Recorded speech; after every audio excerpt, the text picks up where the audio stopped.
Commodity market से जुड़ी हर खबर सिर्फ न्यूज मार्केट्स 24 पर। खबर काम की। नमस्कार दोस्तों, न्यूज मार्केट 24 चैनल में आप सभी का फिर से स्वागत है। रोजाना की तरीके खाद्य तेल बाजारों की जानकारी के साथ मैं अजय सिंह आप लोगों के साथ उपस्थित हूं। खाद्य तेल बाजारों में आपको बताएंगे किस तरीके से सोया oil, palmolein, rice bran oil, mustard oil, soybean seed में कामकाज हो रहा है। कांडला पोर्ट पर बाजारों में क्या स्थिति है, इंटरनेशनल बाजारों में केएलसी में किस तरीके से कामकाज, साथ ही साथ सीबॉट के बाजारों में किस तरीके से कामकाज हो रहा है, सारी जानकारी विस्तार से देंगे। तो जो लोग भी पहली बार हमारे साथ जुड़ रहे हैं, चैनल को अभी सब्सक्राइब करें और बेल नोटिफिकेशन को दबाना ना भूलें। और आपको बता देते हैं बाजार खुलने से पहले मार्केट का ट्रेंड, मार्केट का एनालिसिस आप अगर जानना चाहते हैं तो मॉर्निंग 9:30 का शो जरूर ज्वाइन करिए। लिंक आपको डिस्क्रिप्शन बॉक्स में मिल जाएगा। खाद्य तेल बाजारों की बात करी जाए तो सोया ऑयल का बाजार 106 रुपए कल बाजारों में 1 रुपए बढ़ के बाजारों में कामकाज हुआ। पामोलिन के भाव में भी 1 रुपए की तेजी के साथ 99 रुपए का भाव रहा। राइस ब्रान ऑयल का भाव 92 रुपए तक देखा गया। मस्टर्ड ऑयल का भाव 110 रुपए पे स्थिर बना हुआ है। सोयाबीन सीड का भाव 50 रुपए गिरावट के साथ 5550 रुपए बाजारों में कामकाज हुआ। तो बाजारों में इसी तरीके से बाजारों में आपने देखा कल बाजारों में एक जो केएलसी में बढ़त देखी गई थी उसका असर बाजारों में, भारतीय बाजारों में आपको देखने के लिए मिला। कांडला पोर्ट की स्थिति जान लेते हैं तो क्रूड पाम ऑयल का भाव 894 रुपए, फॉरवर्ड में 899 रुपए रहा। पामोलिन का भाव अगर बात करेंगे तो 960 रुपए। सोया रिफाइंड का भाव 1030 रुपए बाजारों में 1 रुपए की गिरावट कांडला पोर्ट पर बाजारों में देखी गई। और इसी तरीके सोया डिगम का भाव 940 रुपए, फॉरवर्ड में भाव 930 रुपए। सनफ्लावर ऑयल का भाव 1075 रुपए पे बाजारों में कामकाज देखा गया।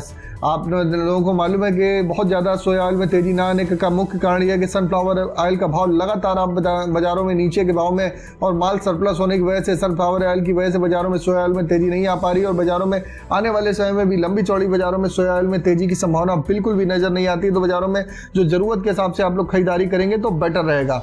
केएलसी जान लेते हैं तो केएलसी कल अगर थर्ड मंथ की देखी जाए तो 44 रिंगिट प्लस बंद हुई थी। और इंटरनेशनल बाजारों में आप सीबॉट के बाजारों में भी देखेंगे तो प्लस 41 पॉइंट की सीबॉट में भी एक तेजी के साथ बाजार बंद हुआ। कल यूएसडीए में जो रिपोर्ट आई है, यूएसडीए में रिपोर्ट के अनुसार आप जान सकते हैं यूएसडीए में सोया का जो आउटपुट, सोया का जो प्रोडक्शन है वो कम पाया गया है। सोया का इंपोर्ट कम रहा है तो उसकी वजह से बाजारों में लगातार बाजारों में डिमांड कुछ कम देखी गई है सोया ऑयल की। तो उसकी खपत हल्की सी कम होने की वजह से यूएसडीए की रिपोर्ट में भी कम ही आंकड़ा उसका दिखाया गया है। तो आने वाले समय में आप देखेंगे कि बाजारों में इसी तरीके से एक रेंज बाउंड, एक सीमित दायरे में ही कामकाज होता हुआ आपको दिखाई देगा।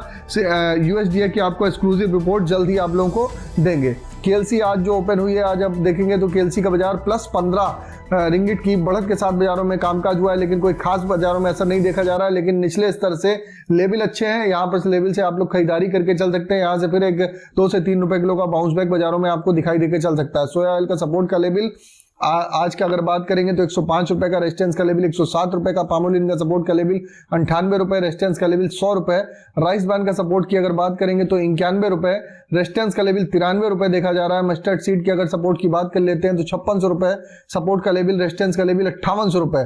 सोयाबीन का सपोर्ट का लेवल 5550 रुपए, रेजिस्टेंस का लेवल 5700 रुपए। कल मस्टर्ड सीड में 50 रुपए की गिरावट के साथ बाजारों में जयपुर लाइन में कामकाज होता हुआ नजर आया। तो बाजारों में कहीं पर और बाजार में कहीं घटता है, बाजार 5600-5550 की रेंज में आता है तो आप सरसों सीड में आप खरीदारी कर सकते हैं। इसी तरीके सोयाबीन सीड भी आपको 5450 रुपए की रेंज में दिखाई देती है तो वहां से आप सोयाबीन सीड में भी आप खरीदारी करके चल सकते हैं। तो मार्केट का ओवरऑल आउटलुक बाजारों में ट्रेंड स्टेबल है। बाजारों में निचले स्तर से खरीदारी करिए, ऊपरी स्तर में माल बेचते हुए चलिए। बाजार एक रेंज बाउंड, एक सीमित दायरे में कामकाज होता हुआ नजर आएगा। बाजारों में लंबी चौड़ी तेजी मंदी की संभावना नहीं नजर आ रही है। अगर खबर में दी गई जानकारी आपको अच्छी लगी तो चैनल को अभी सब्सक्राइब करें और बेल नोटिफिकेशन को दबाना ना भूलें। फिर मुलाकात करेंगे आप लोगों से एक नई खबर के साथ। तब तक आप लोग स्वस्थ रहिए, सुरक्षित रहिए। जय हिंद, जय Bharat. Bureau report, news market 24।